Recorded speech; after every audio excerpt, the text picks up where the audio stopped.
धन्यवाद बच्चे।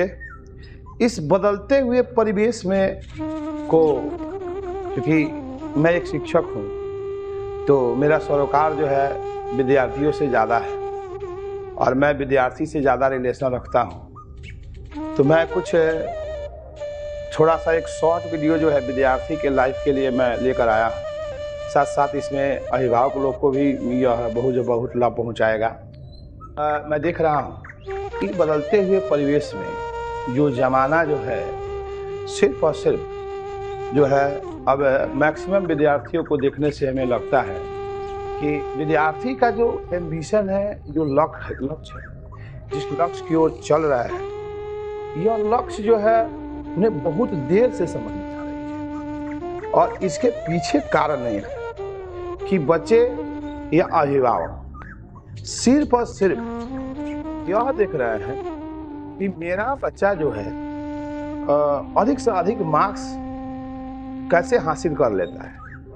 तो हमारे शिक्षक लोग भी इसी पर काम कर रहे हैं कि हमारी प्रोफेशन का हमारा जो प्रोफेशन है जिसमें हम लगे हुए हैं, ये मेरा प्रोफेशन का डेवलपमेंट जो है बहुत अच्छा तभी होगा जब हमारे यहाँ पढ़ने वाले विद्यार्थियों का मार्क्स जो है बहुत अच्छा होगा। लेकिन मैं ये देखता हूँ कि शिक्षा का संबंध जो है, शिक्षा का जो रिलेशन है, वह नंबर और परसेंटेज से नहीं होता है। बच्चा बहुत अधिक मार्क्स ला दे, लेकिन उस शिक्षा का उसके संस्कार में अगर कहीं से उसका लक्षण दिखाई नहीं दे रहा है तो उस मार्क्स का कोई वैल्यूएशन नहीं होता है, उस मार्क्स से उसका कोई लेना देना नहीं है। क्योंकि शिक्षा का मूल उद्देश्य यह नहीं होता है कि आप नंबर ऑफ परसेंटेज, जो आपका नंबर का जो परसेंटेज है वो हाई हो गया तो आप बहुत ही सफल इंसान हो गए। क्योंकि आज के समय में मैं ये समझता हूँ नंबर ऑफ परसेंटेज जो है किसी विद्यार्थी के लिए बहुत बड़ी चीज़ नहीं होती है।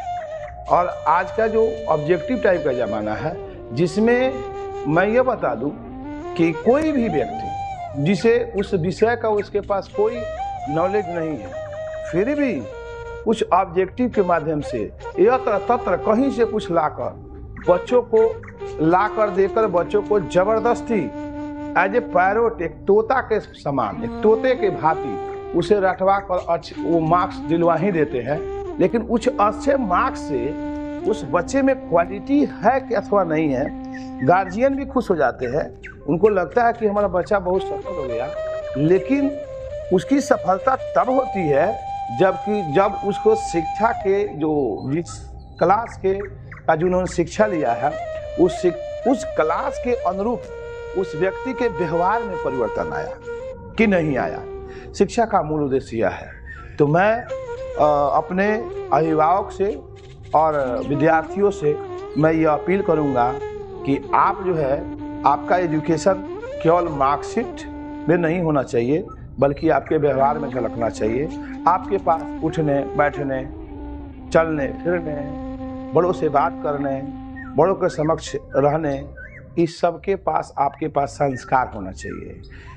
अक्सर मैं देखता हूँ आज के समय में हमारे बच्चे जरा सा भी अपने मस्तिष्क को, जरा सा भी अपने माइंड को हल्का चिंतन की तरफ नहीं ले जाते हैं। जरा सा क्या खाली हुए, जरा सा उनका मस्तिष्क क्या खाली हुआ, एक गैजेट है ये जिसको आप मोबाइल कहते हैं। इस मोबाइल में बच्चे उन चीज़ों की तरफ लग जाते हैं जो उनके लाइफ के लिए ज़रूरी नहीं है। सबसे पहले उन्हें ये देखना है कि हमारे लाइफ के लिए क्या ज़रूरी है और क्या ज़रूरी नहीं है। यदि विद्यार्थी इस चीज़ को समझ जाते हैं, विद्यार्थी स्वतः सफल हो जाते हैं। इसलिए मैं अभिभावक लोगों से भी अपील करूँगा, यदि आप अपने बच्चों को मोबाइल खरीद के देते हैं तो ज़रा देखा जाए कि बच्चे हमारे मोबाइल के प्रति उनका झुकाव कहाँ है। उनका झुकाव किसी एजुकेशन की तरफ है या किसी गेम के प्रति है या क्या है।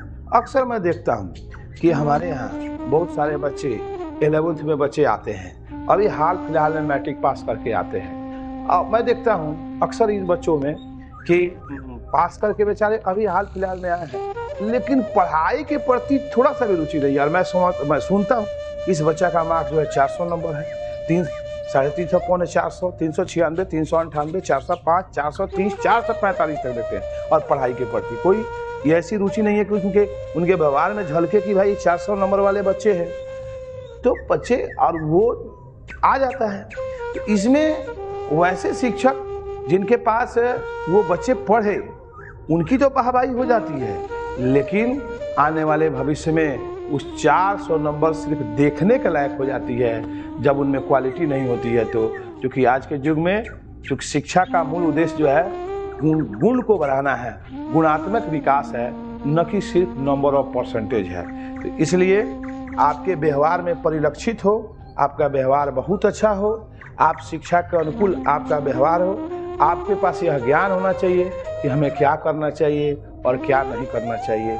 आपकी आदतें किसी मरी हुई आदतों में न फंसे, ऐसी आदतें न बन जाए जिससे आपका जीवन जो है नष्ट हो जाए। इस बात का अगर रीजनिंग पावर आपके अंतर्गत आ गया है तो समझिए कि आपने अच्छा शिक्षा ग्रहण किया है, अन्यथा आपकी शिक्षा सब व्यर्थ है।